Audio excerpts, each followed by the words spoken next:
Hi there, my name is Teni, and welcome to the Speak Dicely podcast, the show where I get together with other tabletop enthusiasts and we speak Dicely together.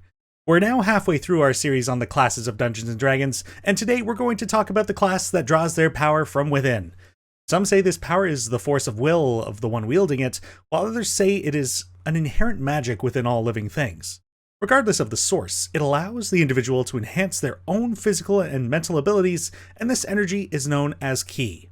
And through both mental and physical training, this mastery of ki is a tool used by individuals typically known as monks. And for today's discussion on the monk class, I am joined by Anthony Saul. Hey there. What's up, buddy? How you doing? Oh, I'm good. And yourself? Oh, I'm doing just fine. Ready to talk about some of my favorite punch wizards, as I like to call them. I love that name for them. Yep. Where did that come from? Um, I think it's from like where I heard it from was Travis Willingham from Critical Role. Hmm. I think he was wearing a shirt one time and said "Punch Wizards Cast Fist," and I loved it. So that's my favorite way to refer to monks or any sort of martial class that uses their fists and things. That is brilliant. I must have missed that one. But yeah, I'm super excited to have you in for this episode because you're also this channel's Play Dicely campaign. You are our very own monk. Yeah, I'm the guy. He is the punch wizard. I am. That's me. And I know from previous discussions you and I have had that you've spent a lot of time more as a DM than as a player.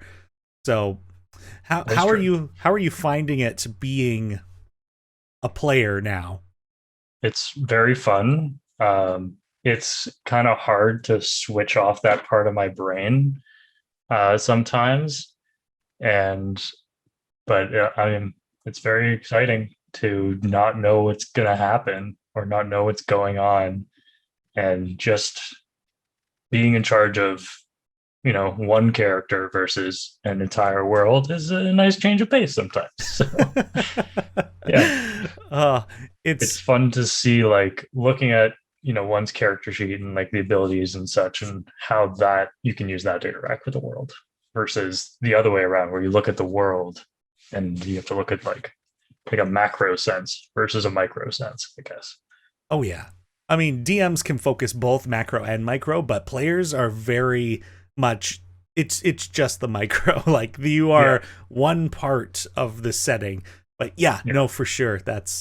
I'm glad to have you as a player and as a monk specifically. I think it's a great addition. Mm-hmm. You don't see too many monks. People tend to, go for the flashier classes, I find. Yeah. So I mean, monks are kind of moving into what a monk is. They're they're kind of the more down to earth classes, kind of like a rogue. I mean, despite the having rogues this, can be very flashy. they can. I mean, to be fair, every class can be flashy. I mean, we have the Sun Soul Monk, for example. True. That's very flashy. Quite literally. But the monk class is very much grounded in like martial artists and the use of the body. So it's very It's all about mind, body, and soul. yeah, it's very contained within the individual. Mm-hmm. Yeah, it's definitely the flavor that a lot of the subclasses that we'll talk about later work with, and such things like that. So, Mhm. But yeah, so they're typically viewed as like unarmed combatants, uh, like Jackie Chan in the real world, for example, could very well be considered a D&D yeah, martial a monk. yeah, for sure. What other things to you makes a monk unique as a class? I'd say it's there are a few D&D classes that are as good at like movement as monks are. Like barbarians can go very fast, but I think monks have more of the horizontal, vertical movement because they have that step of the wind feature that lets them like really just like flow through the battlefield, and you can use it to for environment traversal, things like that. So they definitely have that going for them, and definitely like the spiritual side of monks that is often not explored enough, I find. But yeah, I think that's an important part of it. And like, there's a lot of good stories you can tell with a monk character. Yeah, you know what? I think you've pointed something out to me that hadn't occurred before. I think there is a lot of similarity between like the behind the scenes of the monk and the barbarian. Like they're very much reliant on their own body, their movement, and there's a spiritualness to them. Mm-hmm. Well, the barbarian spirit manifests in anger or what have you. The monk's spirit manifests in their ki, their ability to manipulate their bodies and other creatures' bodies with a touch. It's almost like a barbarian is chaos while a monk is law. It's very interesting. Yeah, maybe. Yeah. One way of looking at it. Interesting. Yeah, I've never thought about this before, but maybe people tend toward barbarian more because monks are less about like one big heavy hit and more like several smaller hits and just trying not to be hit. Yeah. And what when we're looking at the monk class as an archetype, are there any pop culture icons that kind of fit into a similar role as a flavor of the monk? I mean, you gotta look at like the Avatar series, Last Airbender and Legend of Korra. I think like all the characters, any of the benders in that show, those are all monks in my mind.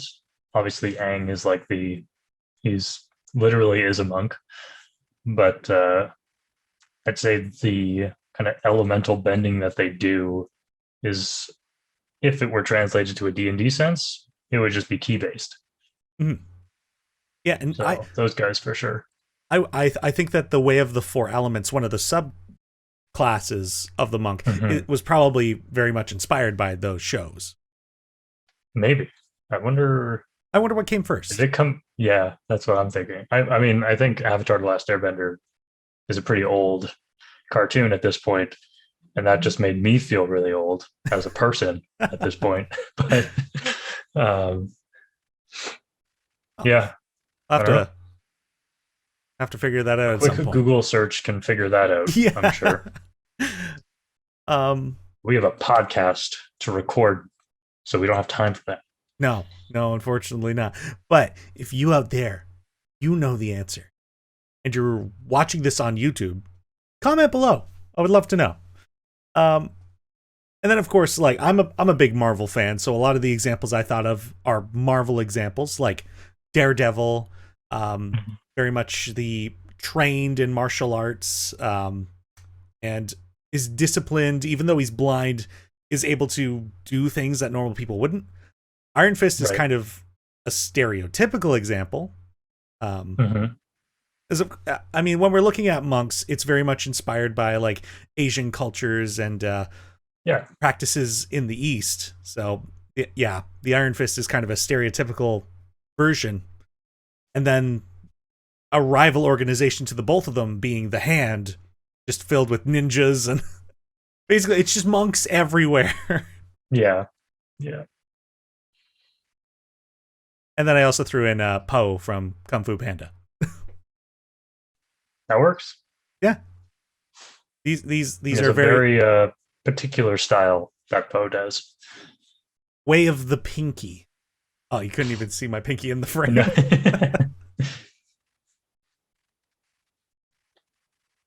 Is there anybody else that kind of jumps to the front of your mind when it comes to monks? I can't think of anything off the top of my head now. To be honest, a lot of the media I consume is D&D based. So any monks I know are because they are in fact monks. You know what? That's fair. That's a fair point. When I was kind of putting together this list, I was thinking like, are the Teenage Mutant Ninja Turtles monks? But I think I ended up ruling them out because they don't They're more have fighters. Yes, that's exactly what I landed on. Like I they think don't. Splinter is a monk. You know what? That's very a very possible. I didn't consider Splinter, but you might be right about that one. Splinter's the rat, right? Yeah. Yeah.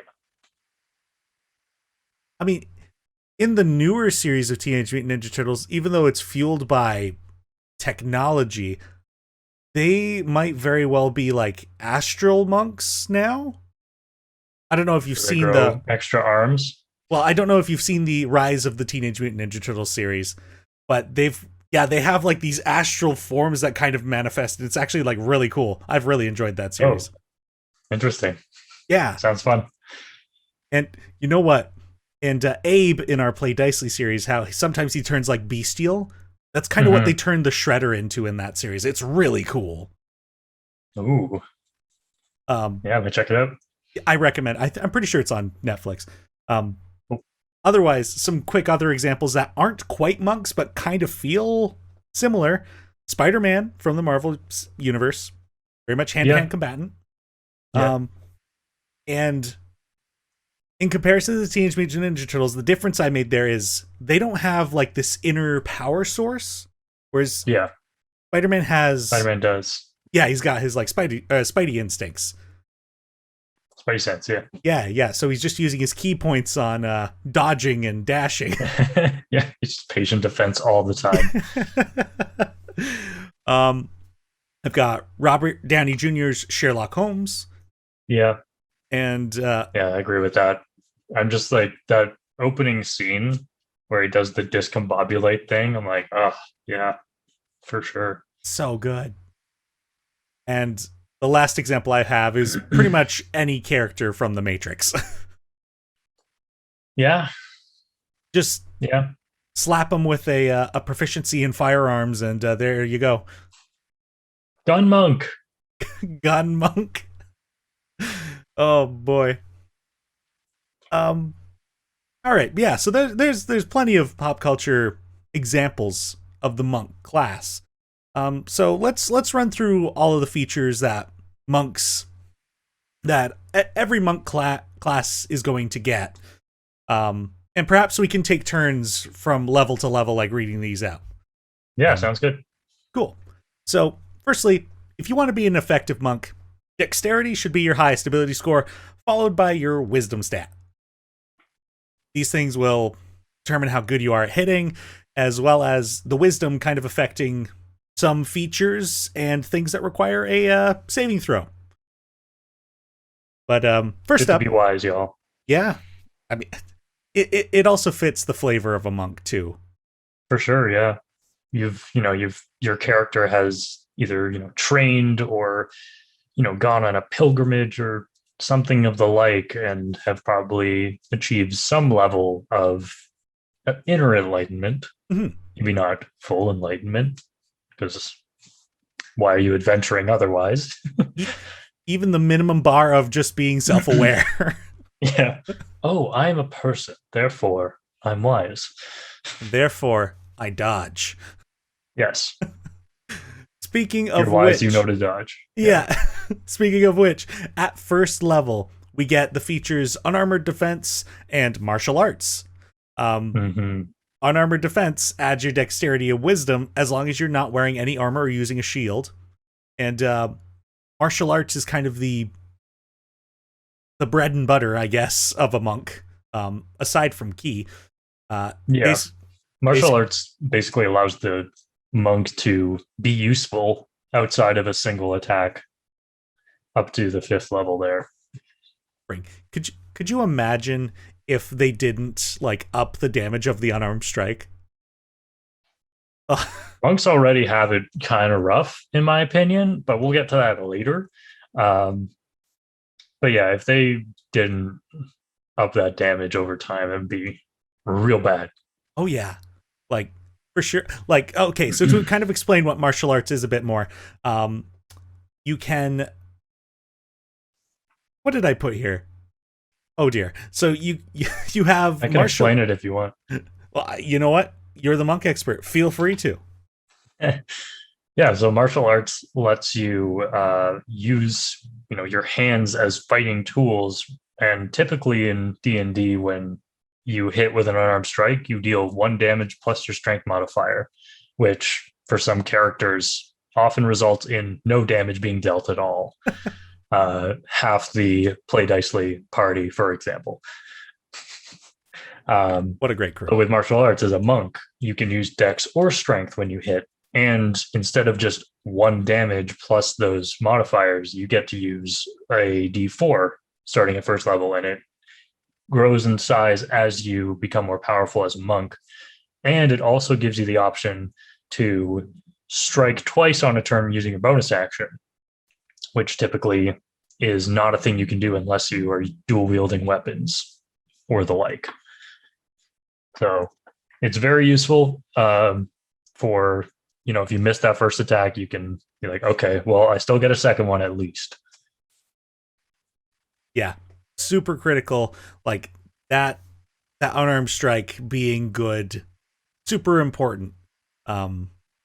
Especially since that bonus action is specifically an unarmed strike and not like a monk weapon. Exactly. Yeah.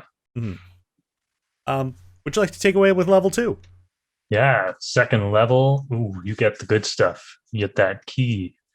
And key is described in the player's handbook as like the flow of magic, or just like an energy that exists in all things. And I definitely like the energy existing in all things description. I don't really see it as magic because it's not necessarily connected to the weave of magic as described in general D&D lore.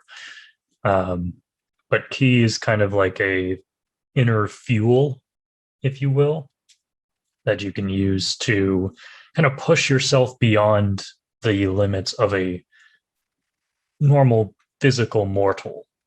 So the way I see ki is, for example, with your flurry of blows, you can use as a bonus action on your turn. You spend a ki point and you suddenly strike lightning quick, pop, pop, 2 pops there. And the way I see it is they're very fast and you're kind of pushing yourself beyond your limits. And then patient defense, I see as you're kind of opening up your mind using that spidey sense, if you will, to kind of circumvent some incoming strikes. And then step of the wind is, it's time to speed. You gotta go fast. So you can use that to disengage or to dash, which is very useful in combat. And you also get unarmored movement, so you get to go a little bit faster. And the unarmored movement increases at certain levels too.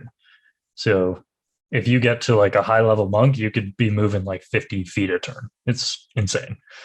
Mm-hmm. And unarmored movement has the same restrictions as the unarmored defense. Like, as long as you're not wearing armor or a shield, you'll get those benefits. I could see like a party being captured and the captors just being like, is that guy a monk? Slap some armor on him. Give him a helmet. Real smart. Put a helmet on his head. Can't run anymore. No, my only weakness. Clothing. Yeah. No, this is last season. It's out of style. Oh, whoa. Actually, I feel like a lot of monk characters are very fashionable too, because they aren't restricted by the armor.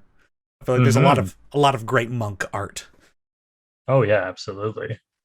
All dressed in their gi and their other kind of vestments or what have you. And I love some good like monk clothing. Very flowy, very beautiful. Very flowy. I mean, you got to allow for freedom of movement, And not the spell. No, not the spell. At 3rd level, we get the Monastic Tradition, which is this class's subclass branching. We're presented with 10 options, one of which is unofficial material, but I included it because of its popularity. So the player's handbook gave us the Way of the Open Hand, the Way of Shadow, and Way of the 4 Elements. The Xanathar's Guide to Everything gave us Way of the Drunken Master, Way of the Kensei, and Way of the Sun Soul. Ash's Cauldron of Everything gave us Way of Mercy and Way of the Astral Self. Sword Coast Adventurer's Guide gave us Way of the Long Death. This one I hardly know anything about, so I probably won't touch on this. And then the Critical Role shows, and this is the one that was very popular, gave us Way of the Cobalt Soul. And you get a subclass feature when you choose this tradition at 3rd level, and then you get an additional special ability for your subclass at 6th, 11th, and 17th levels. Just to be clear, that is for all of the subclasses, not just for Cobalt Soul. Yes, that is right. And the other thing you get at 3rd level is the Deflect Missiles ability, which fun. I don't think this comes up enough, and I even thought about this when I was writing this today. I was like, I gotta throw some ranged attackers at you, Anthony. Well, I mean, you have. Oh, have I? But I just don't have that ability yet because I'm multi-classed. Oh, that's right. Okay. Yeah. Right now I'm a 2 monk, 1 cleric. Okay, that makes sense. Yeah. Because this came up in one of the recent combats when we were defending the railroad, was some guy shot an arrow at me and it hit me. And I was like, well, yeah, he hits me. I can't do anything about that yet. Yet. Soon. In like 3 levels. I'll get there. In 3 levels? Are you planning to go big plans. dip? Oh, wow. I got plans. I'm excited to hear what happens. But yeah, so Deflect Missiles is very much how it sounds. Somebody shoots something at you, you can reduce the incoming damage, and if you so choose, if you reduce it enough, throw it back at them. Yeah, if you reduce that damage to 0, you can spend another key point and just yeet that whatever it is back at them. You can deflect arrows, darts, you can deflect bullets. If you can reduce it to when 0. I get that ability, I'm going to get Ryan's character to just shoot at me just so I can deflect the bullet for fun. Oh, gosh. We'll have to get him like a palm pistol, or definitely not the musket. That might be too much. I don't know. We'll have to see how this goes. Well, it's a D10 plus my dexterity modifier, I think, if I recall. God. You might be able to stop the musket. I might be able to if I roll high enough and he rolls low enough. So we'll see. It's going to be a fun experiment, but first we have to get out of the predicament that our characters are in. Spoilers for the Play Dicely show. If you haven't seen it already, go check it out. Latest episode will be up soon on YouTube. Yeah, by the time this episode comes out, it'll have been out for like 3 days. Right. Go. That's how time works. Did you want to like run through the subclasses real quick and just like general flavor? I was just about to ask you the same thing. Let's do it. Great minds. Cool. Way of the open hand, slap people with your hands. It's very fun. It's probably the most well-rounded monk subclass there is, in that you have a lot of different abilities that you get that help in different ways. Like you definitely have your offensive capabilities. You also have a couple defensive capabilities, and you can self-buff yourself. I think one of them, you can essentially cast the spell Sanctuary on yourself. Mm-hmm. And then the other ability is you can heal yourself. And it's pretty crazy. Yeah, this is the one that feels like the strongest offensively and the most self-sustaining in combat. Also, their 17th level ability, I've never seen this thing come into play, but it's like the hit multiple points, and I think it's after a certain duration of time. Like it's the Kill Bill maneuver. Yeah. It's like the 5-finger, I want to say 5-finger death punch, but that's a band.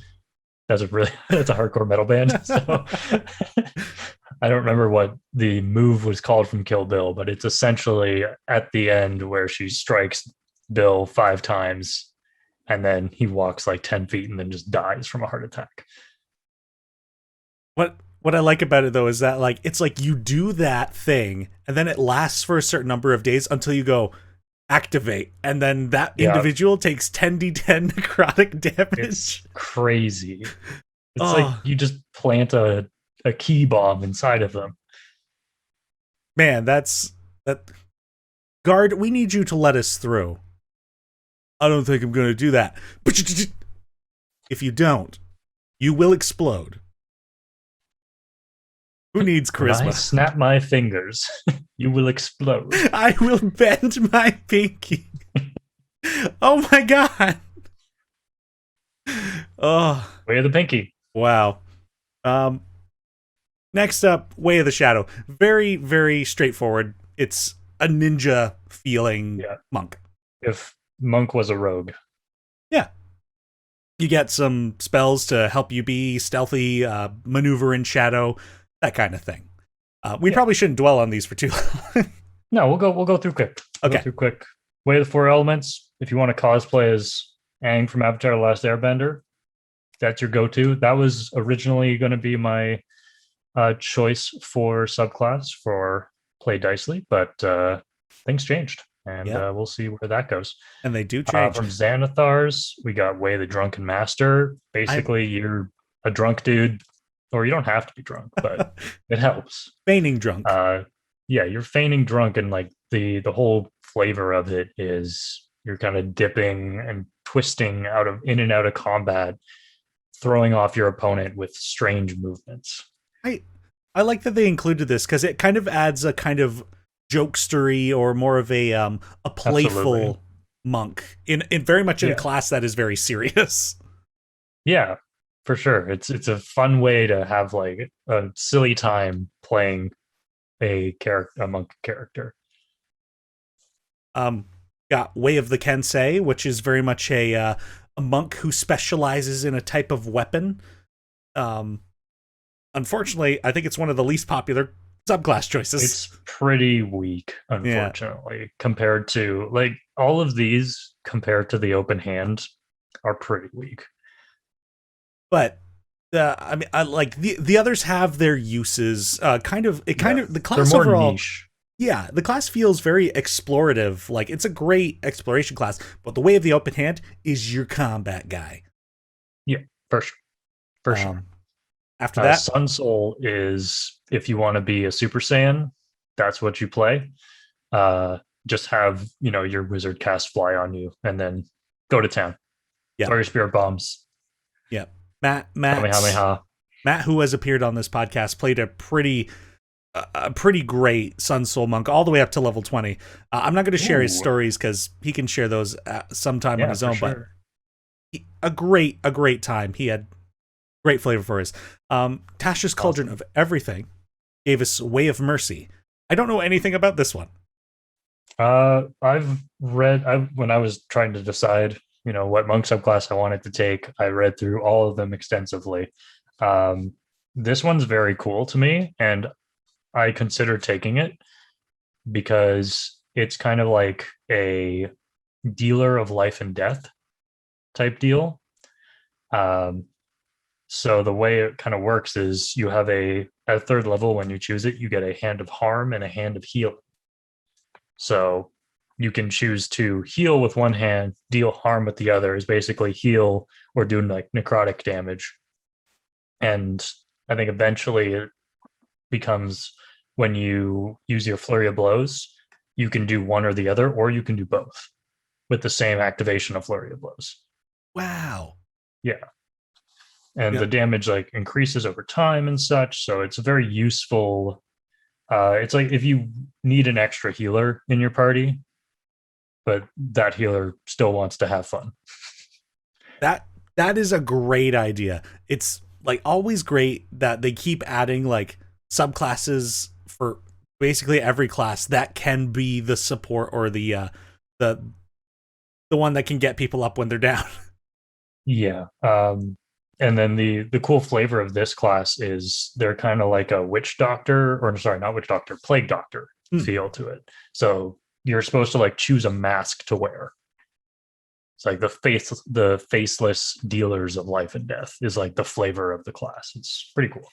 Huh. Yeah.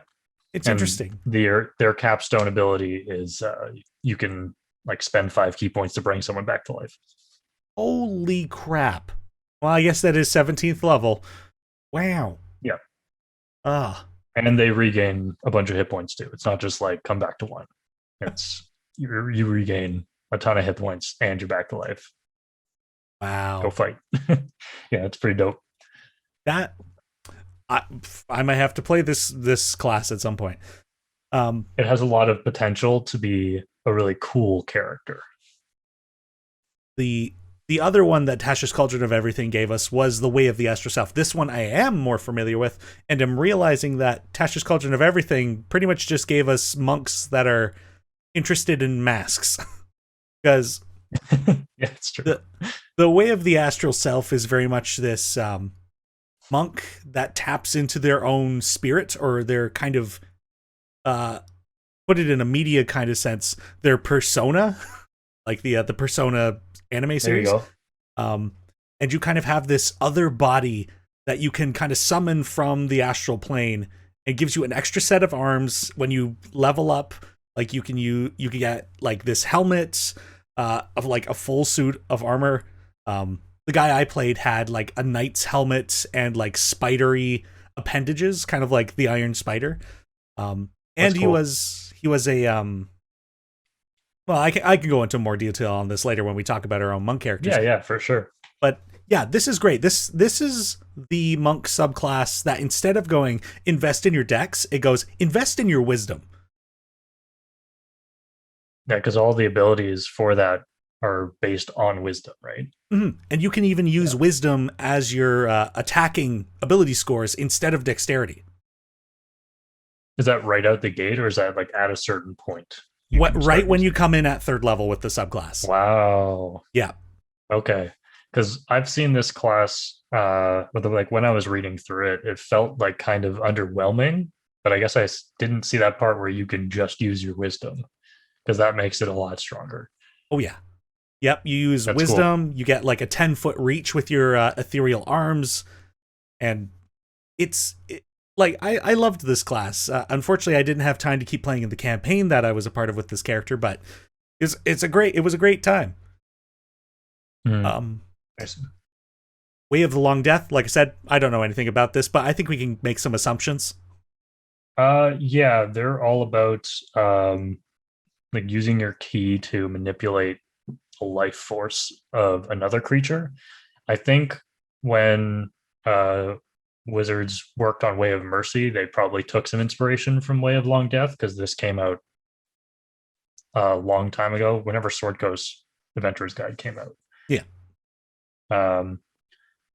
Basically, it's all about like inflicting death upon your opponents and preventing death for yourself. So like hitting someone, you can spend ki points to gain temporary hit points, or when you're reduced to 0, you can spend a ki point to pop back up. It's just a lot of you die, I don't situation. And then the last one being the Way of the Cobalt Soul, introduced by the Critical Role series, is kind of the mixture between monks and wizards. You literally are punch wizards. Yeah, you are punch wizard. Yeah, this one's really cool. I like it a lot. Obviously, we have a great example of it from campaign 2 of Critical Role with Marisha's playing of Bow. I think my favorite thing of it is the extract aspects part. When you hit with the flurry of blows, you can gain some information. You learn a creature's vulnerabilities, resistances, and immunities. It's very useful. It makes Monk a little bit more useful in a party sense. Mm-hmm. So it's really cool. And going back to our pop culture example of Sherlock Holmes, I think this would be the class he would fit into. Yeah, that makes sense. Yeah, for sure. Very much like knowledge based and seeking knowledge and pulling information from a creature. And I think the flavor of it plays really well into the flavor of ki in general, or that manipulation of the energy of another creature's life force or being. Yeah. Cool. Yeah. So that's all the subclasses. That took a while, but we're good. We're getting there. I mean, it's very interesting. So hopefully, folks out there, you had a good time hanging on to that. Yeah, I think all of the monk subclasses have great potential for story things. Oh yeah. Fourth level, we get slow fall. One of the really, really good things about being a monk is, you don't have magic usually, but hey, if you fall really far away, you'll probably be okay. Mhm. This is another one of those things that makes me feel like the monk class is specifically a great explorative class. It sucks that it uses your reaction to do it, but I understand why, because it would be kind of free if it didn't, but still. Yeah, monk level times 5, you can reduce that amount of falling damage.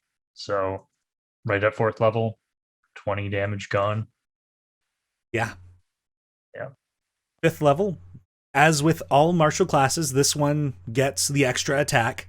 But then more specifically to this, it gets Stunning Strike, which uses one of the monk's key points and forces your target, whoever you're punching, you could choose to spend the key point then, and they make a Constitution save based on your spell save or your saving DC, which would incorporate your Wisdom.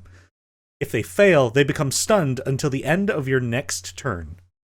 So good, but con. So a lot of creatures have high constitution, but it's a good risk reward. And unfortunately for most monks, it kind of turns them into a stun bot. But if you can take advantage of it, you should. Mm-hmm. I mean, it's funny to think If you about want this to be a ability. good team player, Yeah, yeah. Like I see this ability being much more useful in like person on person confrontations as opposed to like party versus monster confrontations. Because yeah, those monsters most of the time they're gonna have good con. It's like why poison damage isn't great. It's like everything out is there resistant to poison. it's because everything out there is poisonous. Yeah, apparently. All of D&D just takes place in Australia. Oh my gosh. Everything's poisonous. Oh. All right, take us away with sixth. Yeah, 6 key empowered strikes.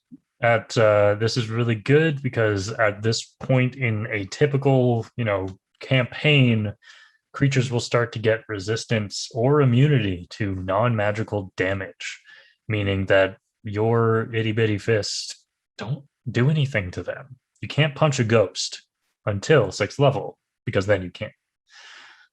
And then your unarmored movement, as I said before, goes up a little bit more, so you get an extra 5 feet of movement. Yep. The downside with the key empowered strikes is it doesn't affect your monk weapons. So if you're going into a fight with a ghost, fists only. Yeah, you got to punch the ghost. Gotta punch the ghost. Hopefully, at that point, your benevolent DM has granted you a magic weapon to entice your senses with. Don't worry, Anthony. I take the hint. Wink, wink. 7th level gives the monk evasion, meaning that any dexterity saving throws that you're affected by, you only take half damage on a fail or no damage on a success. And I believe the rogue class also got this feature. Rogue also gets it, yeah. Mm-hmm. And it's then the best. Oh, it's so good.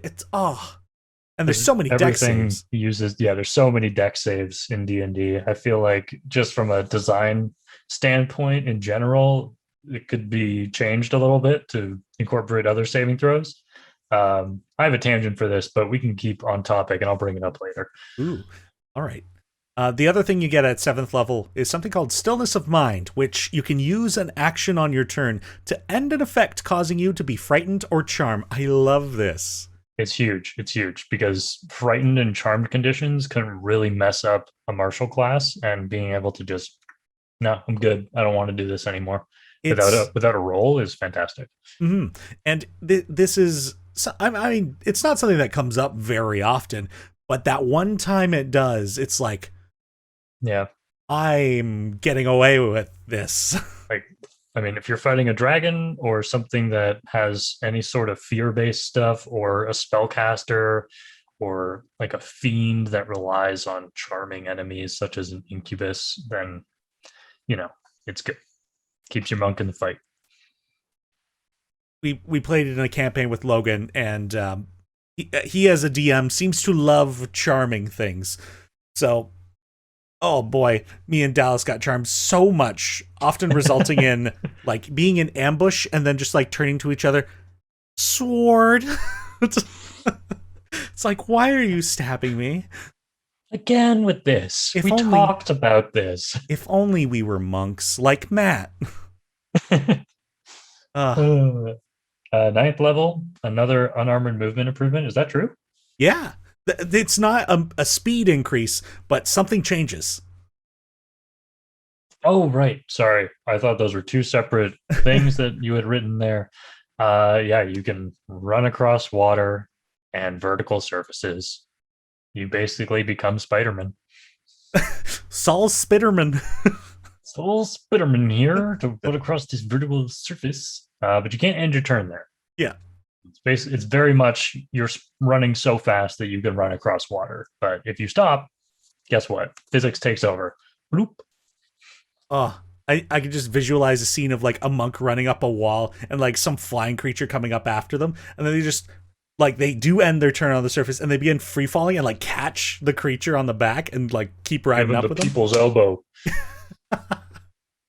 Yes. 10th level, we get Purity of Body. Simple. You get an immunity to poison and disease, just like everything else that exists. Yep. And then you become the monster. Everything that you've sworn to destroy. You are the monster. Yeah, you know what they say, you live long enough to become the monster. Yeah. And then another unarmored movement improvement, an additional 5 feet. Yeah. So max, this is the maximum, right? Oh, buddy, you get 2 more. 2 more, okay. So it goes up to 30 feet? You get an increased up to 30 feet, yeah. That's crazy, yeah. 13th level, Tongue of Sun and Moon. Guess what? You just understand all the languages. Doesn't mean you can speak all the languages, but you can understand them, which is very useful if you, again, part of the good exploration ability that Monk has is being able to walk into a city that you're unfamiliar with and understand what everyone is saying. It's good for gathering information. It's good for interrogations. Yeah. Yep. Absolutely. Very useful. 14th level. Oh, yeah. And then any creature that can understand a language can understand what you can say, too. Yes. So you can't speak the language, but they will understand you regardless. Yeah. I'm sure there are plenty of ways that you can kind of flavor this, but I like to think of it as kind of a, you have total understanding of like body language and you know how to use your own. Yeah. Nice. Yeah. Makes the monk a little bit more charismatic rather than the typical like hermit recluse. Mm-hmm. 14th level, we get Diamond Soul, which a lot of these abilities seem very simple but very effective. You get proficiency in all saving throws, and you can use a key point when you fail a saving throw to re-roll and use the new result. Very strong, very useful. At 14th level, I believe the proficiency bonus is a +5, right? Off the top of my head, I am uncertain. Let me quickly. The max it goes is to +6. You're correct. It is +5 at that level. Look at me go. I've read the player's handbook a couple times. I have read too many things. And this is another level where you get an additional 5 feet of movement. We're up to 25 feet. 15th level is Timeless Body. Guess what? You're never dying from old age. And you also don't need to eat. But you can still die of old age, I guess. But you don't suffer the effects of aging. That's right. Yeah. You can't be forcibly aged. You're basically a fit old person. Yeah, like one of those like 70-year-old dudes who just started weightlifting and they're just like shredded. Yeah. Oh, man. And the fact that you don't need food or water, I don't know how many people are incorporating survival elements into their games, but super good, especially if you're counting rations and that kind of thing. Yeah, I feel like at 15th level though, It's kind of survival kind of useless. gets thrown out the window because other people in your party can just on a whim create food for you. Like at Well, this point you have access to the hero's feast spell, and create food and water is a first level spell. So you're just like, yeah, whatever. it's true enough. Yeah, in our campaign, you're like one level cleric and you're already able to help with the party's water needs. Exactly. Yeah, So it's yeah. for sure. Um, 18th level. This one is interesting, and I don't know where this inspiration came from, but it's called Empty Body, and you can spend 4 key points to become invisible for a minute, and this gives you resistance to all damage during this time frame, with the exception of force damage. Alternatively, Uh, oh, go with ahead. this invisibility, it works like the spell. If you do anything, it breaks. You know what? That's a great question that I didn't even look into. Let me see here. It says you become invisible. Nope, it doesn't say it's like the invisibility spell. It just says you gain the invisible condition. Interesting. I wonder if there's an errata somewhere that clarified that. I like based on how I'm reading it here, I would just say you are literally invisible for a minute. Yeah. I mean, at 18th level, it's not insane, I think. No, because creatures, have true sight and such like things. I think the main thing is the resistance to all damage except force, Mhm. which is very strong.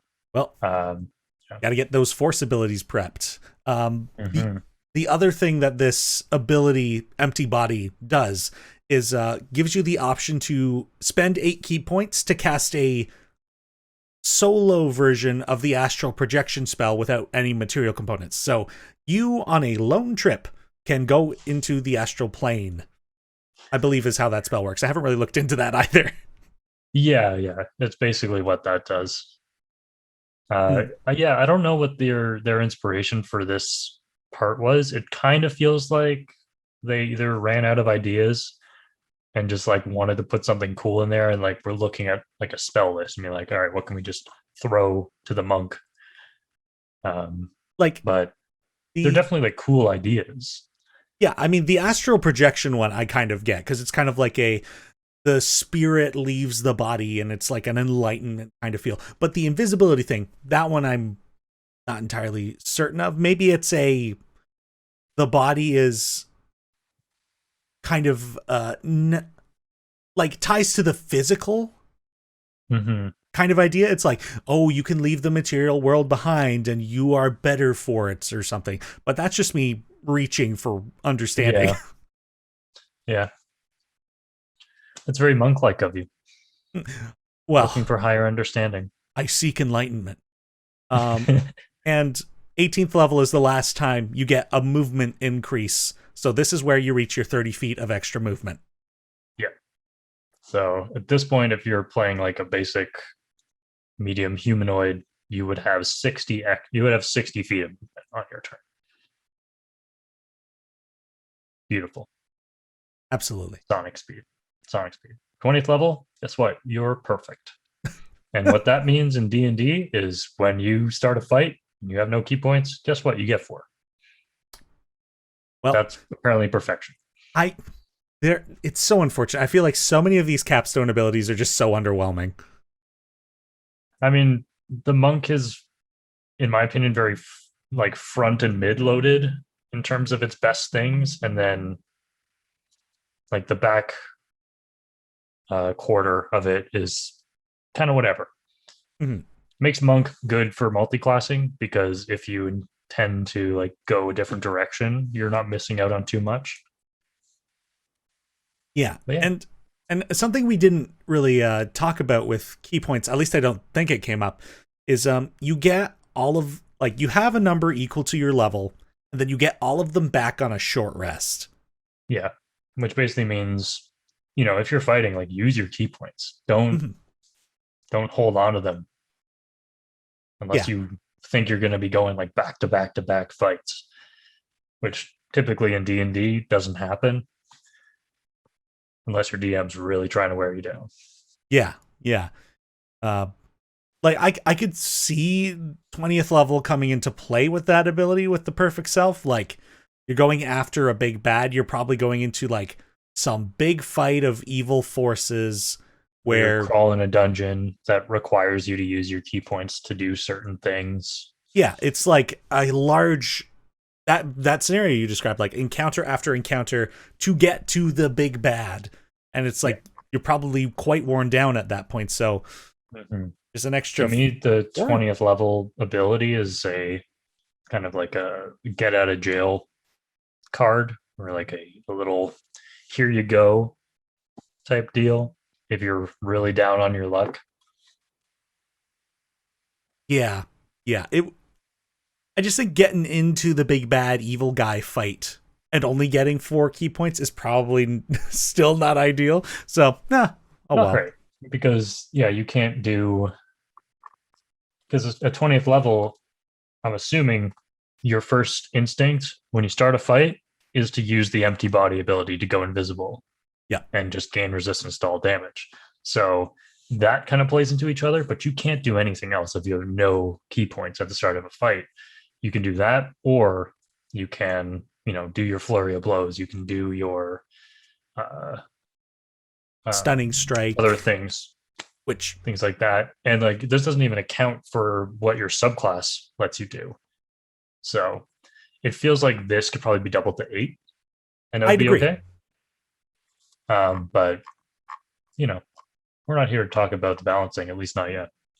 And I've never played a 20th level monk, so who knows? Guess what? Neither have I. And since you've multi-classed, you won't. I won't, and that's okay. Yep. All right. So we've gone through all the mechanical things that the monks deal with. So at this point, we're going to take ourselves a break here, and we'll be back in a short little while to talk about the roleplay side of monks. See you soon. Hi there. Do you have a podcast you'd like to promote? How about sponsoring an episode of the Speak Dicely podcast? If you'd like to get in touch with me about including an ad during one of our episodes, contact Denny at dicelychannel@gmail.com. Now, back to the podcast. And hello again, everybody. I am here with Anthony Saul, monk extraordinaire. Oh, thank you. Punch Wizard extravaganza. Ah. Oh my gosh, that was actually really cool. Didn't see that coming, did you, viewer? If you're listening to this on one of the podcast sites, I am terribly sorry that you missed out on that closed fist action. You just got punched in your ear. Bop. How did that feel? So I'm changing up the outline a little bit here. And we're doing it live. We're doing it live, and I think instead of what I usually do, I'm going to have us talk about monk characters we've played first. So, Anthony, if you kind of want to talk about what I think it might only be the one you've got, but I don't know what you've done. I can probably talk about a couple of them, because one of them, I've played as a DM. Right. A DM character, but the other one is the one that I'm playing for your campaign, Play Dicely campaign. So we'll start with good old Dracul. He is he doesn't have a subclass yet, but he is a dragonborn monk who grew up in a relatively isolated community in some frozen mountains among a culture of dragonborn, lizard folk, and kobolds, and all in the service of a kind of neutral god of balance. And that's very much like the ideology that he and his culture follow, is kind of like the idea that the universe rests in perfect balance upon these pillars of the cosmos: good, evil, law, chaos, and power. And this monk of mine is kind of built around that idea. He's also multi-class cleric, so he has both of those abilities. But yeah, I'm looking forward to when I do pick that subclass, because Denny and I have kind of worked on a homebrew one together. Well, mostly you. I just had my critiques. Yeah. Yeah, remember all of those fun subclasses we looked at before? Yeah, throw them out the window. Yeah, they Make weren't your own. enough. Yeah, he's I don't know what more should I say about him. I think that's a good. Well, maybe I'll give you more prompts when we move forward if you'd so desire to continue talking Sure. about them. But Yeah, you yeah. said you'd also had one you did as a DM. Yeah, so another monk character I've met who made was purely monk. Didn't really like flesh him out too much, but his name was Kata Freedwill, and he was a drunken master monk. And I played him or used him as part of like this Colosseum battle in another game that I ran. So it was him and like his party and the like my players and their party, and then like another group of enemies, another group of enemies. And it was all like this like battle royale in a Colosseum. And it was very fun using the Drunken Master abilities because you could very much dip in and out of combat. And I gave him the mobile feat too, so when he hit, he just got out of there, no problem. So yeah, that was a lot of fun. Drunken Master, it's a great time. Mm. I the monks I've played. Like I said, I've played a Way of the Astral Self monk. His name was Atenur Evanok, and this was kind of my experimentation with a French accent. Mm. And it was very much this character I developed with a sense of being like otherworldly. So he was an ASMR, like platinum skinned and hair and this like golden eyes, and he just Ooh. very much felt like an outsider. And the previous campaign I was in, I had the character that keeps coming up, Theodore Ray. He was very much an internal struggle with the party, like constant causer of problems. I was like, I Yeah. very much want to steer away from that again. So I made a character who was basically just a guardian angel. Like the party got together and the party met, and I was like, I am protecting you. Unfortunately now, because I haven't been there, they're almost all of them dead and new characters. Oh.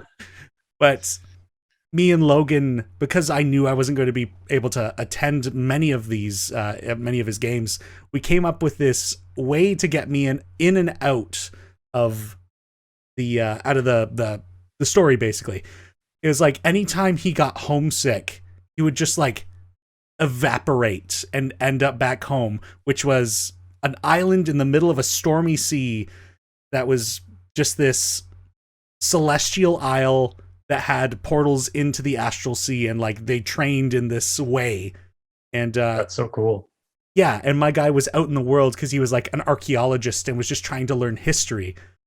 Mm.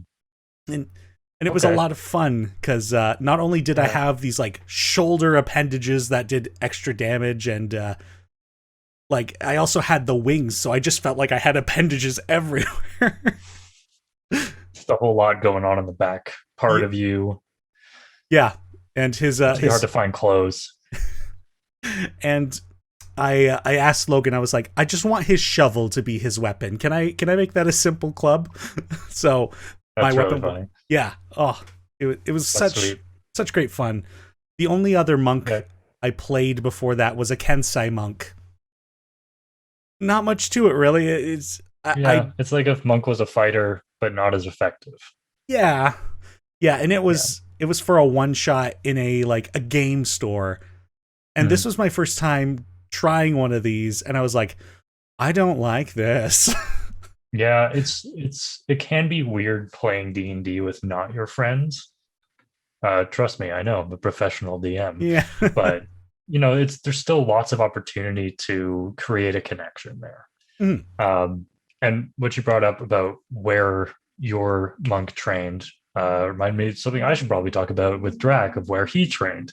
So Drac is part of this group of people from his culture called the Artissima Lacta, which in the fantasy Draconic language translates to eternal warriors. And basically, they are this group of people who train in service of the elders of their clan to serve their god, who has many names, but one of which is the Eternal. And so he was trained by a friend of his parents, who is the kind of the leader of this group of warriors. And though trained by like many different people within the group, his main mentor was this friend of his parents, named Armash. Yeah. And now kind of dissecting these stories, let's talk about how you go about creating an interesting monk character. And hopefully to the listeners out there, these stories sounded interesting to you, because there are elements of what we're about to talk about within these. Jumping into Drax's story is still unfolding, so there's that is fair. There hasn't really been a full arc yet. I think we're still. It's like if it's a parabola, we're still like here. I suppose creating the basis for an interesting monk character is what I should say.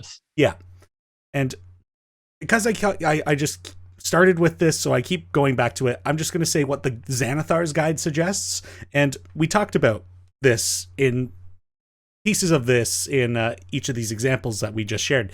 So it suggests having a monastery, a monastic icon, and a master.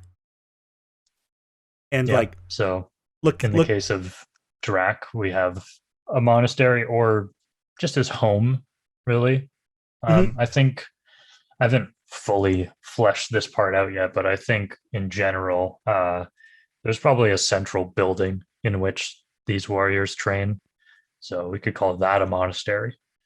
By icon, I'm assuming that just means something the monks worship.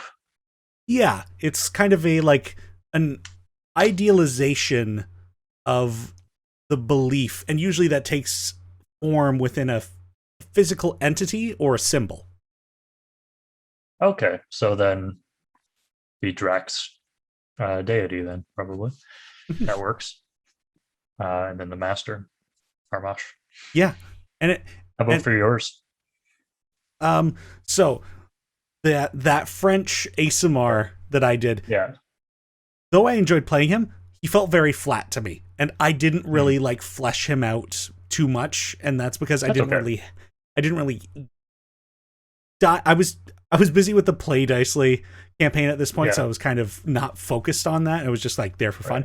But you had the monastery, which was the island. I did technically have a monastery, but there was also elements of this that felt very natural to me, because Cleric is my favorite class, and there are a lot of similarities between the backgrounds of both. That's why I kind of multi-classed Monk and Cleric for Drac, because they fit so well together from a mechanical standpoint, but also from a story standpoint. Yeah. I mean, if we go to story basis, it's very much just asking yourself the who, what, when, where, and why. But these are just more specifically pointed, like the monastery, a place, a monastic icon, a what, a master, a who. You could use these in any class, but yeah, just having answers is the basis of having an interesting character. Yeah. Whenever you're making any sort of creative endeavor, you should really ask yourself those 5 W's. Yeah, absolutely. And I also, when looking at a class and trying to build a story around that, I look at the mechanics of the class as well. So we clearly have a spiritual side to the character, at least somewhat present.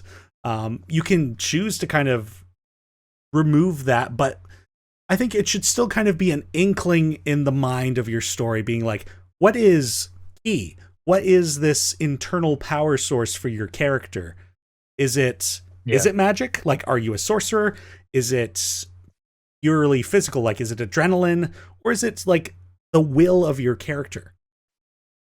Yeah, I think all those options are good and valid. you can totally forego being like a typical monk if you want and just focus more on like the martial side of things. Um, I don't want to generalize, so I won't. Yeah, I'll just leave it at that. Right. Yeah, I mean, there's also like when I think of like the drunken monk style, for example, you could forgo the drunken aspect of it, and I visualize role playing that type of character as complete luck. He just like Jar Jar Binks is a freaking drunken master. There you go. Holy crap. We got it. He's been duping There's us all along. the paragon of what all monks should aspire to be. And from this point on, I will not touch the drunken monk. It's been tainted. Wow. That's such a revelation. Playing that spiritual side is very important. At least to me, it is, especially with Drac, because there's so much like rich backstory to pull from. In his case, that I really should flesh out more, and I think I might do that today. Now that we've had this conversation, but yeah, like you said, what is key to your character? I think for Drac, it's part will and part understanding that it's part of like this balance of the universe. It's that energy that flows through everything. And through his training, he's learned to manipulate it to, further the goals of his deity and of himself. Yeah.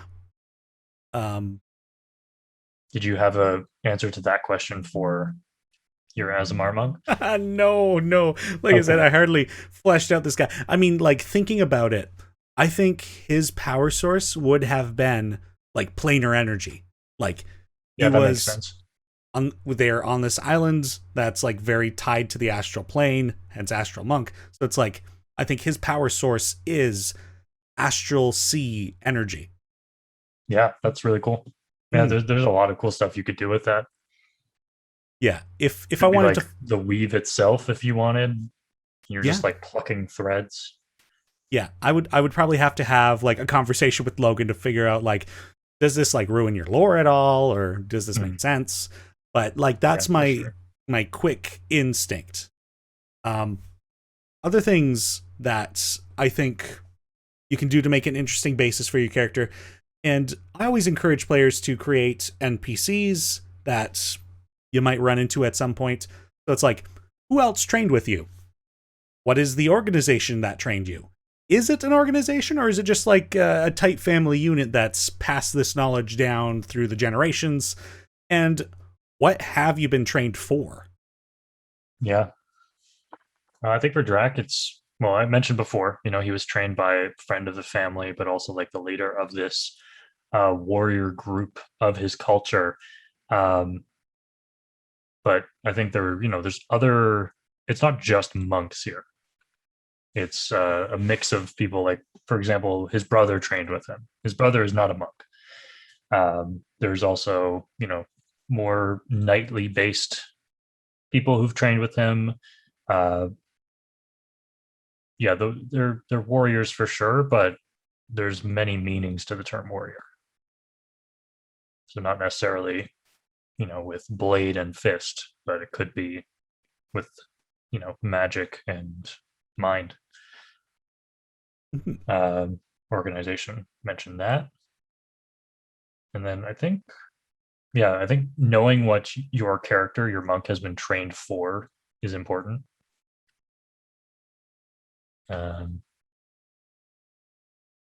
At least in Drac's case, he's trained to uphold the balance of the universe, which is, hearing me say that out loud, a big task to take on, but it's more micro for these warriors than the universe. You have, just like in real life, affect change where you can. Yeah, exactly. It's kind of a vague goal, because that way you can kind of enact it wherever you are, if you can. Yeah. Exactly. Interesting. But yeah, something I really like about the possibility with Monk, and again, this is a thing that's shared with Cleric, is a possible emphasis on this idea of a faction, of an allied organization. Like, you Yeah. belong to a group. Does that mean there's a rival organization? Or is your faction a secret or a myth? Yeah. In Drax's case, I don't know if there's rival faction. Um, but I know that his home is very much isolated, and as part of like the backstory that we worked on together, few people have gone through from the outside world, and it's uncommon for people from Drax's home to leave. So there's a lot of stories of pop culture monks going on these pilgrimages and such, but I think for at least for Drax's home, it doesn't happen often. It's more of the exception than the rule. Yeah. So, like the reason Drac is out there, out of his home right now, is because he went after his brother who left. So, two exceptions out in the world right now. And it was one exception that caused the other exception. Exactly. Yeah. But yeah, so kind of tying it all up there, it's like consider the organization or the unit that is this monkdom, like who trained you, what you've been trained for, and your character's thoughts on spirituality and ki. I think all these things kind of give some basis to the class. Absolutely. So why should people play a monk? And do you have any critiques about the class? You should play a monk if you want to punch a lot.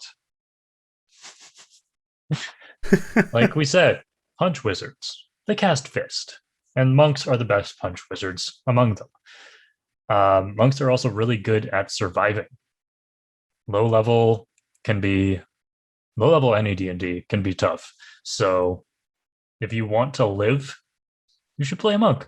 Because you can get out of a lot of sticky situations. And, monks don't deal the most damage. They're not the most flashy, but they can be great in as like a teammate with their stunning strike ability, and in exploration, and even in social aspects with the being able to understand languages in later levels.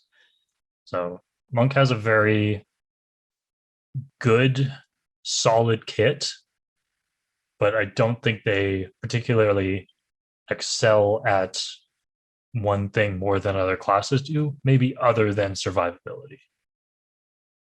Yeah, that's a very good reason. Mm-hmm. I think you should play a monk because there's a lot of I think there's a lot of role play inspiration to bring in. Like I said, this faction thing, like you add a place, you add an NPC with a master. There's a lot of world building you can do with this class. Yeah, and just write that there. Those three things: the monastery, what you're fighting for, and who trained you. That's like 3 story hooks right there. Yeah, It's perfect. It's like, did the master that trained you, are they on their deathbed? Do you have to save them? Have they You have to kill them. Exactly. Did they betray the monastery and they fled and you've got to hunt them down? Like there's a lot of story to be had there. Yeah. And something I didn't touch on, and I got this from Pathfinder first edition when I was looking at all their classes and stuff. They suggest some things too. And one of the things I thought was interesting is like taking a vow of some kind. Like, similar to Paladin? Yeah, kind of. So yeah, it's like a vow of chastity or a vow of hunger. So it's like the only thing you eat is rice. or yeah, I like Drac because he doesn't have to not eat. He just gets to eat all the things, which is great. But yeah, it's like finding something to show your discipline, I guess. Like that's an Yeah. interesting challenge that you can add. Yeah, I guess we didn't really touch on like the discipline aspect of Monk at all. Yeah, so But yeah, that's that's definitely a way that you could take the character if you wanted. and yeah, like I said, it's similar to cleric. It can also be similar to paladin. Like, are you a tool of the organization? Like, are you an Hmm. assassin? Are you an inquisitor? Like, Yeah, story. there's so much you could do. Yeah, Monk is really good for kind of like slotting into whatever kind of story you want to tell with a character, I think. Because you And, still have like that combat prowess, but you also have all of like the deep lore that you could throw behind it. and another great thing about monks too is like, say you're in the middle of a dungeon and your character dies, and it's like, well, I want to come back, but I don't have a character, and it wouldn't make sense to rejoin. Make a monk, because like you said, they're survivable. Maybe they were already down here, and we're like, hey, how did you guys get down here? Like, I'm There capable you enough go. to tour this thing on my own, but Yeah, we can stick together, I guess. yeah. Yeah, you would be better for having me in your party, not the other way around. I'm Yeah, doing just fine, thank you. yeah. You can pick up a monk character really anywhere. Yeah, and they're pretty easy to play as well. They're not super crunchy. Like the key points are pretty straightforward. You get them back often enough that you don't feel like you have to hold on to them. Um, yeah, it's just like a really fun class to play. Mhm. So, critiques. Um, like I said, they're not the flashiest. They don't do a lot of damage, but I'm personally okay with that because of the story flavor that they can bring to a game. Um, and a lot of the subclasses are very underwhelming when compared to Way of the Open Hand. It's like a big gap of power between Open Hand and everything else. Hmm. Yeah. So I think Wizards could do with some tuning, either bringing Open Hand down, preferably bringing other things up. You said wizards. I thought you meant the class. You mean the company. I gotcha. Sorry, yeah, um, yeah, I agree. It's very much a, if you're looking to do the heavy hits, you're you're not going to probably do that as a monk. no. Unless you forgo using your martial arts and just go for a two-handed weapon, but that's odd. Um, I don't think monks could use a two-handed weapon that's like that deals a lot of damage. Like you could two-hand like a spear, I mean, maybe. you would have to get a feat that allows you to use Yeah, a weapon, yeah. um, but yeah, I mean, even if you're not proficient with the weapon, you could still use them. You just don't get certain benefits or whatever. But Yeah. yeah, yeah, there are. I'm sure there's some odd, like heavy hitting monk builds you could probably find out there. Oh, for But sure. And like Way of the Open Hand has that capstone ability to just destroy someone. So if you make it to 17th level, you can just break someone's heart in half. um, and another critique I've got, it's less of a critique and more of a challenge to overcome. It's like you said, they're not very flashy and they're not. I guess they're not as fantastical.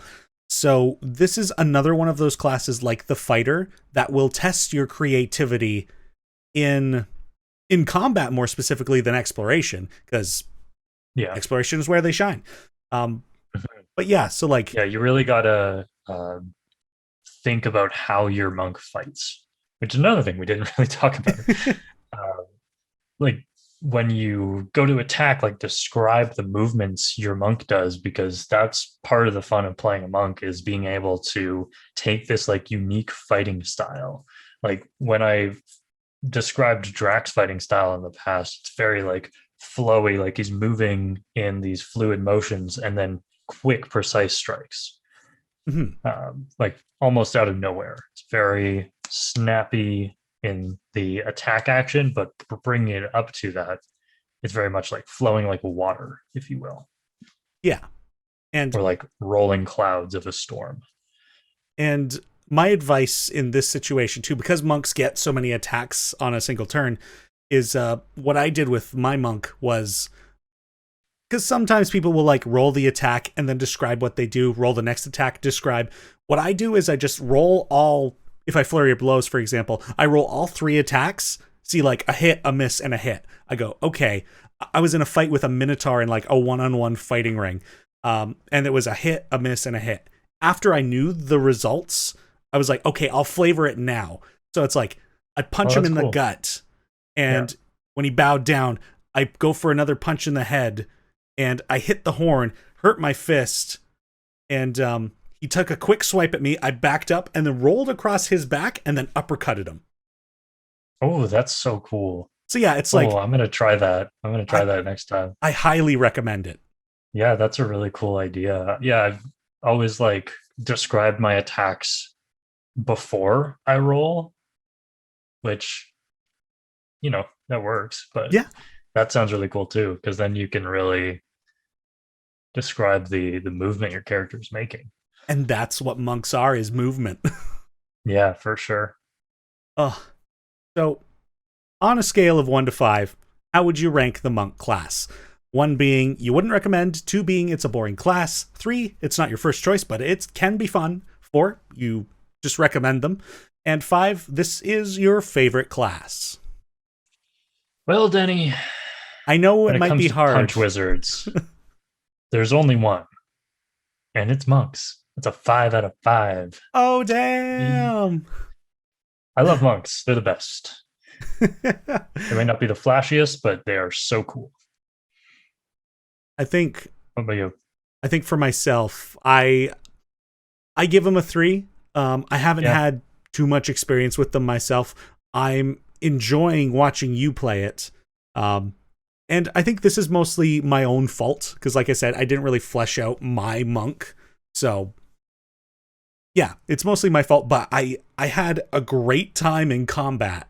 So yeah, absolutely. I've had a lot of fun in combat too with Drac. Like even when we were fighting a big land shark and I punch its back 3 times and do nothing, it's still fun because I got to punch 3 times.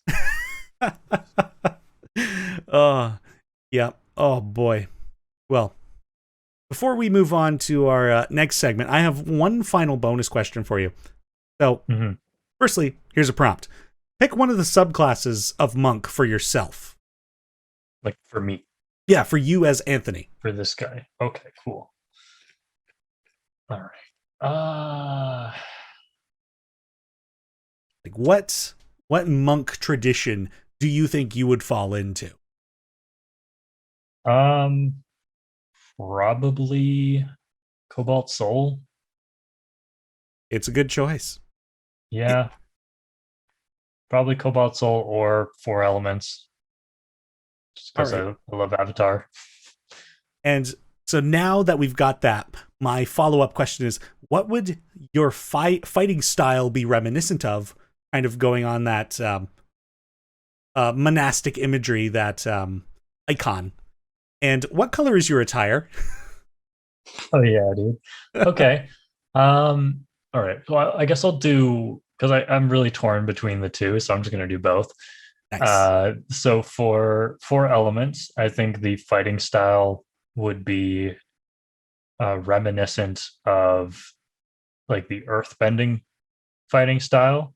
Very like strong, heavy hits with kind of blocky movement, but still almost like a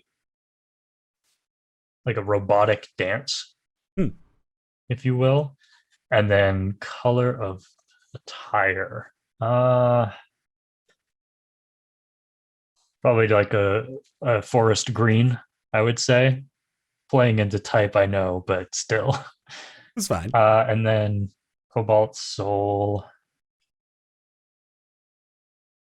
This one I kind of laugh at because it's like, are you going to choose a color other than cobalt?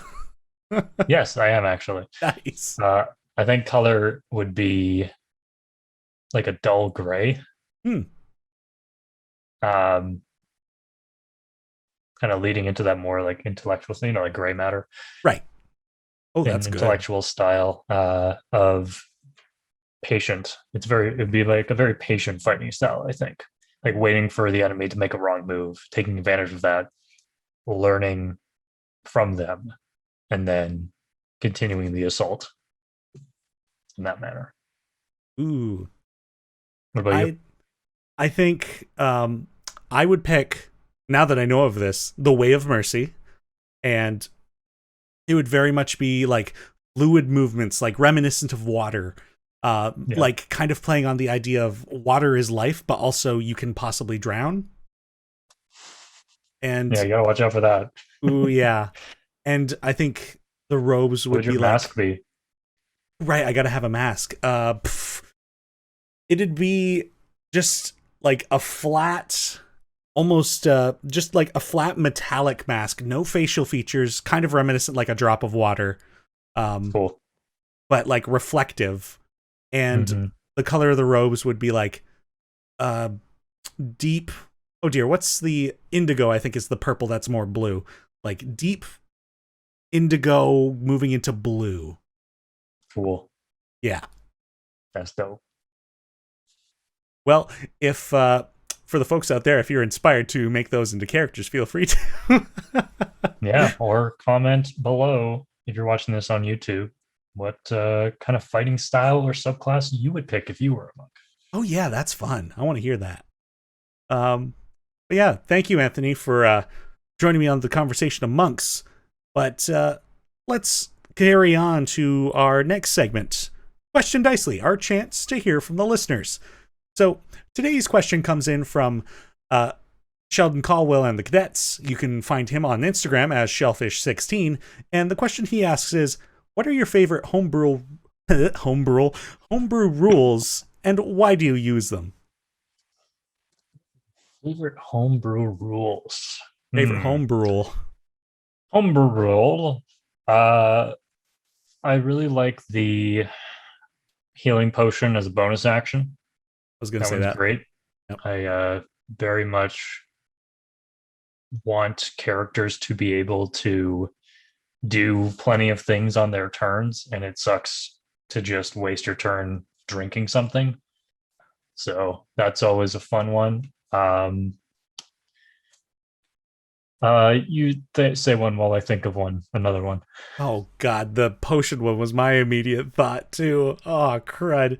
I mean, I we talked about this in my last episode and the flaws with it, but I do enjoy throwing in that flaw for a feat Yeah, homebrew. that one's a good one. I think it definitely helps with if like for players who like me who haven't played a lot of characters, it helps like um guide the role play a little bit Yeah, I mean, it helps if you guide the do role end up play. taking like a role play based flaw. Yeah, and I mean, but every like players are often excited also to get a feat. So like Hmm. that's the reason why so many people took the human variant when that was like the only way. So I was like, I want to see Right. players play other races. So I was like, this is Yeah. probably the easiest way to encourage that. Yeah. And also just another one doing away with the racial based Hmm. stat bonuses. They're not necessary. It's like you're just pigeonholing an entire race into something which, that's not good. You shouldn't do that. No, I agree. Yeah, like just like I think the Take your three homebrew. points and put them wherever you want. Yeah, exactly. I think I limited Like it the same to way, yeah, it's two in one and then one in the other. Or you could or do, I think, or one, one, one. yeah, one in three different ones. Yeah, exactly. Yeah, that one's a good one. I like using gated ability checks, Hmm. which prevents rolling for the sake of rolling. Yeah, Because I think, as much fun as it is to roll those shiny math rocks, games are more enjoyable and go and like are much smoother when there's less rolling of dice. yeah. Like, yeah. I think like if someone is like, say you're trying to like recall a piece of ancient lore, you probably can't do that if you're not trained in history. Yeah, yeah, gating with proficiency in certain skills, absolutely. Yeah. Or And also gating the help action, because the help action is very, very powerful in certain situations, and making it so you can only help if you meet a certain requirement. Either you're proficient in the skill that you're trying to help with, or you have a certain stat in that skill. mhm. Yeah, that one I'm still kind of figuring out in our own campaign, because I'm like, there has been a lot of me being like, all right, delegate a person and then still getting the help. And I'm like, I feel like there's a better way to balance this, and I got to figure that out still. But the game Yeah, is you what could it try is. the proficiency thing, Yeah, or yeah, have them roll, another check, a different kind of check based on how they describe their help, that is true. And maybe which their does lead to more rolling, yeah, unfortunately, but it but for story reasons it makes more sense. yeah, and maybe it's like a depending on how you help, I make you do this check, and whether it succeeds or not determines if the other person gets the help. Exactly. Yeah. Other house rules I'm trying to think of here. The hit points at leveling up. Oh yeah. Yeah, re-rolling ones. Ugh, nothing feels worse than rolling a one when you level up for your hit points. So re-rolling the ones or taking the average of the dice is a rule that I play with. And it's very nice because a lot of my players will just take the half because they don't want to risk it. But there's always one at the table who goes for it. And it's funny whether they fail or not. So Yeah. And I think now another homebrew rule that and we use this for the Play Dice campaign, um, is I guess people are rolling their stats less because it seems like incredibly fluctuating and unpredictable. But what we did was kind of a team exercise during oh our yeah, that was a character lot of fun. creation. Yeah, I love like that. That was so fun. I had everybody roll their 6 ability scores, or 6 numbers, I should say, because we didn't assign anything right away. And then I rolled 6 ability scores as well, and kept it secret and was like, "Did you want to do a deal with the devil?" And I offered this to each individual. Um, I took that deal and it paid off. yeah, and so we had that round, and then everybody had their 6 numbers, and then I was like, "All right." This basically was just a mini game, and it's like, now here's the team exercise part where you can help everybody else's character by trading away one of your own ability scores. It cannot be, you cannot trade away your highest or your lowest unless you've got a duplicate. Yeah. And Yeah. That worked out really well for me because Drac has nothing under 10. mhm, So he's very like well-rounded, which I think makes sense for him because he's well trained. But he's yeah, balanced. he's very balanced. Well, I mean, if I really wanted to be balanced, I would have just gone with standard array or Yeah. point buy and just put 15s in everything. Yeah.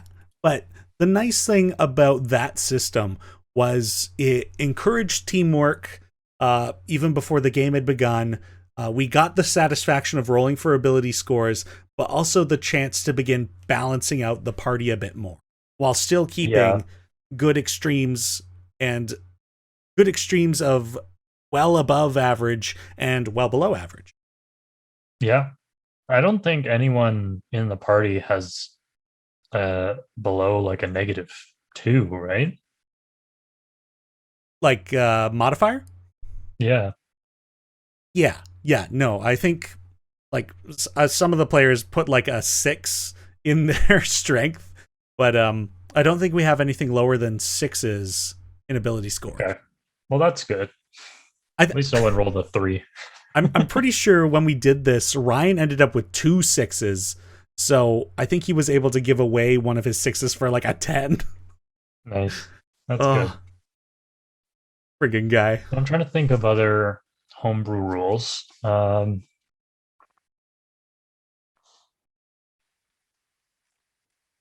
I like the one that that is part of our game, but we hasn't really come up, which is the bleeding out Yeah. condition. And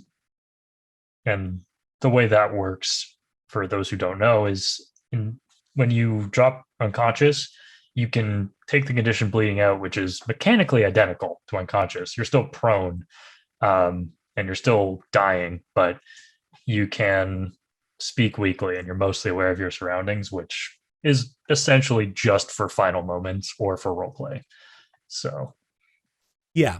I'm sure hopefully it doesn't come up, but if it does, it'll make for much better than just, oh, I'm dead. Okay. Yeah, I always thought, like, I try and balance story and mechanics, and I always thought it was a bit of a difficult challenge to overcome. Like, if somebody did their 3 death saving throws and failed, and then a DM goes, all right, what are your final words? Like, theoretically, if you're having a conversation with them, shouldn't you be able to cure wounds them? So yeah, this is kind of my way to kind of solve that problem, theoretically. I think it'll work when it comes up. We did have our first death save of the game last session, so yeah. Unfortunately, the bleeding out didn't really happen though, because they were trapped underneath a creature. Also, we got them up pretty quick, so yes. Okay. Well, I think that's probably quite a handful. That's all I can think of. Yeah, that's a good handful of homebrew rules. So if you're inspired by any of those, feel free to take them up and use them in your own games. Hell yeah. And thank you, Sheldon, for the question. Yeah, thanks, Sheldon. But that pretty much does bring us to the end of today's episode. So I'd like to give Anthony the chance to plug any projects that you're working on and your social media. Where can people keep up with you? Thanks, Danny. I am a professional dungeon master. You can find my services on fiverr.com/Anthony the DM. I've also recently started offering editing and proofreading services with a specific focus on TTRPG systems and rules. So if you have a homebrew or the like that you're working on and you need an extra set of eyes just to make sure all the words make sense and stuff, send it my way. And I'd love to work with you. Otherwise, you can follow me on Twitter at Anthony the DM. Wow, I did not know you were doing this. That sounds great. It's a fresh new edition. Got to keep it fresh. Yeah, dude. And for the folks out there, if you'd like to keep up with Speak Dicely, follow our social media. We're on Twitter, Instagram, Facebook, YouTube, and Twitch as Dicely DnD. And if you'd like to submit a question for the podcast, send an email with your question to dicelychannel@gmail.com. Thank you very much, Anthony, for joining me on today's episode. This is... I did not think monks were that interesting, but they certainly are the Punch Wizard. They are the Punch Wizard. Thank you for having me, buddy. Oh, yeah, this was great. And that's about all the time we have for today's episode of the Speak Dicely podcast. So thank you all for tuning in. My name is Denny, and I will speak Dicely with you again soon. Bye-bye. See you later, folks. This episode of the Speak Dicely podcast was produced and edited by myself, Teni Brant, and the intro and outro music were created by Salik Brant. Thank you for the support, and we'll see you next time on the Speak Dicely podcast.